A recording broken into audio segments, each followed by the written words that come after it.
a volcano in Apopka. It was just discovered, but it's not the type that sends lava spewing all over Central Florida. That's good news, I guess. It's more like an underwater geyser, and it's happening where your water is being stored.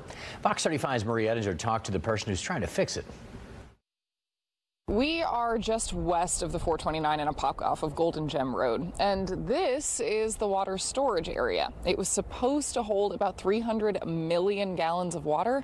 That's going to have to change. This is an unusual feature in Florida. It's a sand volcano. Devo Siaram is a consulting geotechnical engineer. He owns Devo Engineering, and he's working for the city of Apopka to fix this sand volcano. This is Mother Nature telling us we can't do certain things, and we are going to respect that and respond and modify. The reservoir stores wastewater, the stuff we use to irrigate.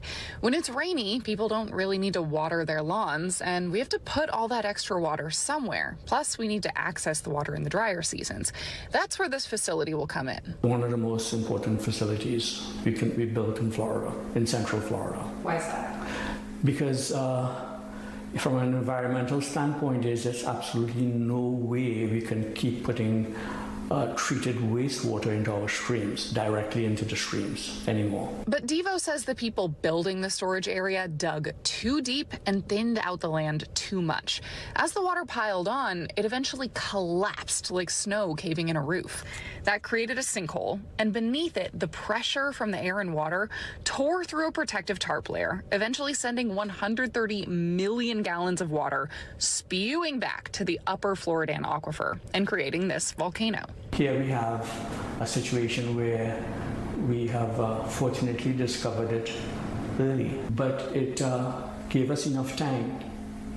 So it was not a catastrophic release of water, like a dam failure. Devo Engineering has actually seen something like this before and worked to fix it up. They're doing the same here. They'll have to fill in and bolster some of the land, which will mean less storage space. But it'll also mean no more volcanoes. Now it's just a race against time. The engineers are hoping to have this fixed up before the start of Central Florida's rainy season. In Apopka, Marie Edinger, Fox 35 News. The Iroquois County Public Health Department needs help collecting dead birds in the area. They say since West Nile virus came to the state at the end of the summer of 2001, dead birds have been important indicators of the virus. The department is looking for perching birds such as crows, blue jays, finches, sparrows, and robins. Dead birds will be collected from now until mid-October. They say submitted ones should be believed to be dead for less than 24 hours. 5:15 this morning, and bird flu fears are expanding here in the Commonwealth. The Department of Wildlife says that it's keeping an eye out after a rising number of sick or dead birds were found in the eastern part of the state. Infected birds have been seen in the northern Neck and Middle Peninsula, as well as Hampton Roads. It's got officials worried about the spread of the infection to birds as well as cattle. And while the threat to humans is still low, health officials in 130 countries say that they're ready to fight it if that changes. The outbreak of H5N1 in dairy cattle also demonstrates the importance of a One Health approach that recognizes the intimate links between the health of humans, animals, and our environment. The Virginia Department of Wildlife is asking people to contact them if anyone sees more than 10 dead birds in one specific area. We now have an update to a story we first brought you last night. A virus is to blame for the hundreds of dead fish piling up in Lake Macatawa near Holland. 13 Your Side's Julia Gorman has been following this story, and she joins us now from the newsroom with the latest. Hi, Julia.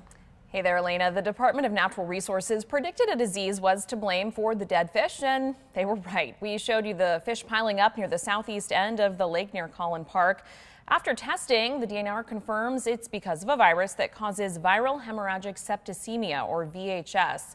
The virus has been in the Great Lakes Basin for almost 20 years, and it sadly has killed fish in Michigan bodies of water before. DNR says you can help stop the spread. It's nothing that's disastrous. If you've been spending time near Lake Macatawa in Ottawa County in the warmer weather we've been having, you may have noticed a fishy problem. Dead fish, that is. I looked into why this is happening and what you can do to help.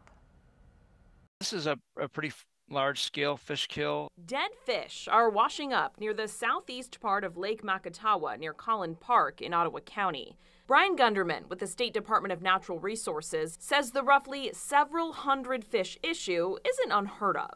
We will have a fish kill of this magnitude somewhere in southwest Michigan every year. Mostly freshwater drum, also known as sheep's head. Gunderman says they're probably dying because of some kind of disease. The department collected fish, and they're currently undergoing testing at Michigan State University. We also had folks from the Department of Environment, Great Lakes and Energy that went out there, and they did not see any evidence of pollution or anything like that was causing it. It is a little early for this to happen, and it can be caused by different things like temperature even. Gunderman says, don't worry though, the fishing isn't anywhere near over in Lake Makatawa, but if you're fishing in multiple lakes, make sure you properly disinfect your boat and all your gear before you go so you don't spread it around.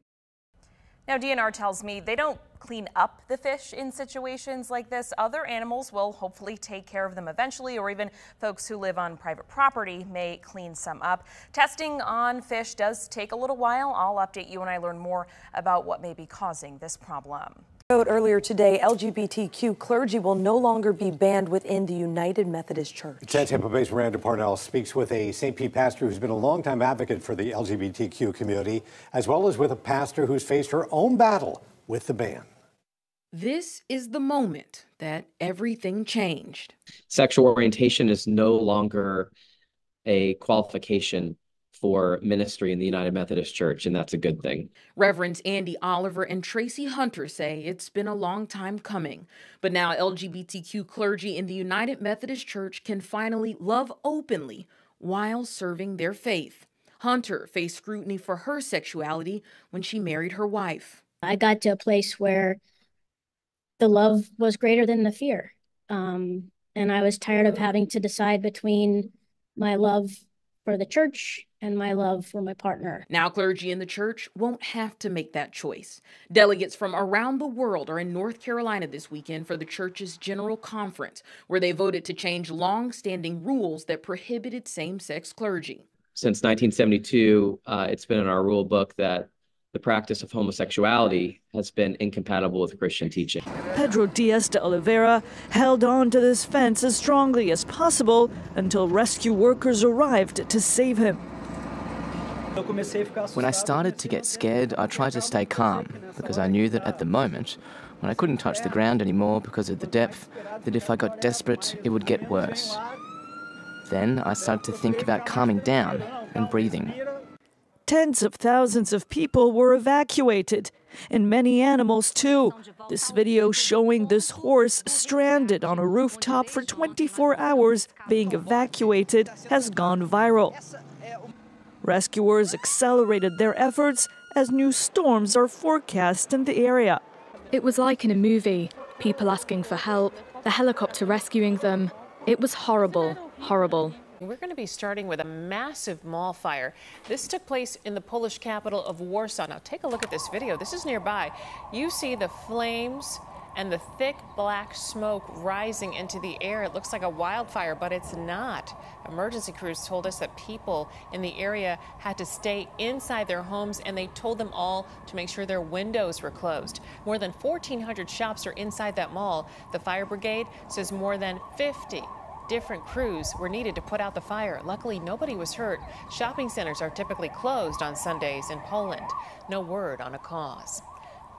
Check out this video from Canada, where there are massive wildfires, and they've already started ahead of the typical wildfire season. These videos taken in the Northwest Territories and Alberta, where a number of roads have already been blocked by large clouds of smoke. Alberta officials say the fire in the Fort McMurray forest area is burning out of control right now. Crews in the territory say they're fighting 6 active wildfires right now. They're asking citizens to avoid the 3,000 block of Forest Avenue. The Public Works Department working to repair that street. We're told traffic being rerouted around that location.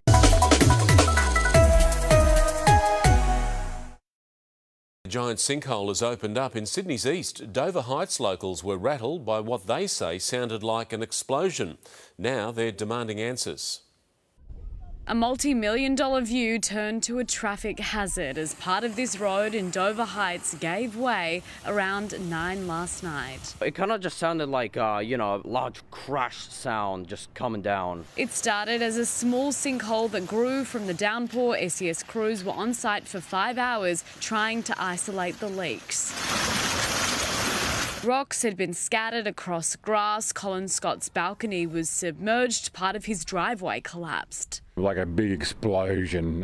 We got a heavy downpour. The danger is definitely, I think, besides the flooding in the house and the mud and the rocks and the boulders, is definitely the driveway collapsing. We could have been driving over that, and I don't even want to think about what could happen. Locals say it was only a matter of time before part of this road collapsed, with signs of erosion showing for years. Wildfires are blocking a major highway in Canada at the moment. Numerous roads are closed due to heavy smoke. At least 6 blazes are currently active, burning more than 15 square kilometres of land. We'll, of course, keep you updated on that one. Check out this video from Canada, where there are massive wildfires, and they've already started ahead of the typical wildfire season. These videos taken in the Northwest Territories and Alberta, where a number of roads have already been blocked by large clouds of smoke. Alberta officials say the fire in the Fort McMurray forest area is burning out of control right now. Crews in the Territory say they're fighting 6 active wildfires right now. Powerful solar storms triggered a rare and spectacular celestial occurrence this weekend, making the northern lights visible to far more people than usual. Here's some of the dazzling show that unfolded in parts of northern China overnight. It is the most severe geomagnetic storm in more than 2 decades to hit Earth. However, experts do warn the storm could potentially cause some communications disruptions in coming days or even weeks.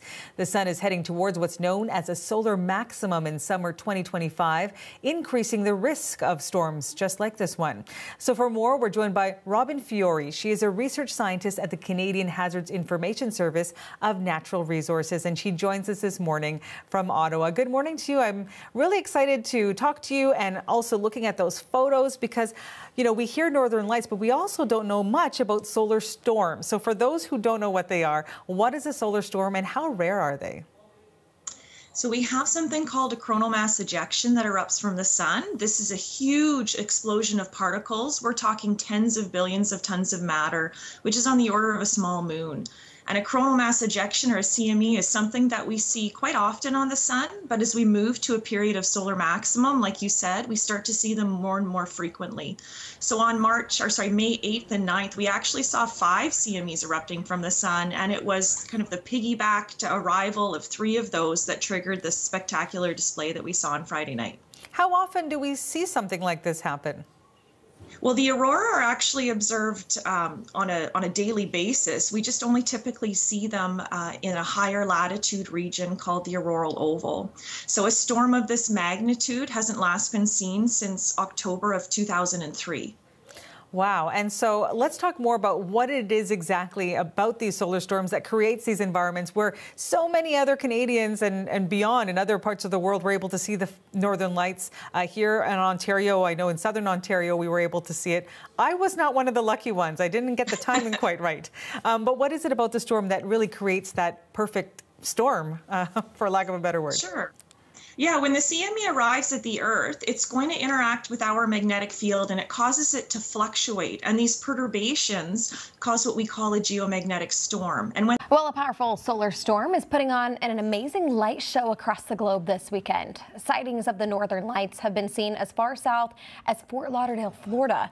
Brilliant purple, green, yellow, and pink hues were reported worldwide, with sightings in Germany, Switzerland, China, England, Spain, and elsewhere. So a lot of locations, Michael. Yeah, some folks actually might be lucky enough to see the Aurora Borealis once again, not only tonight, but possibly tomorrow and even into Tuesday. Want to bring in the man, the myth, the legend himself, Fox News meteorologist Adam Klutz, here to dazzle us with the dazzling displays of auroras. Did you catch any? Did you see any? No, the way you guys read that, it seemed like every person on the planet caught the aurora except perhaps me, and I think maybe you guys as well. It's tough when you're in a really big city, and it's so disappointing when it comes and knocks on your door, and yet you don't get to see it.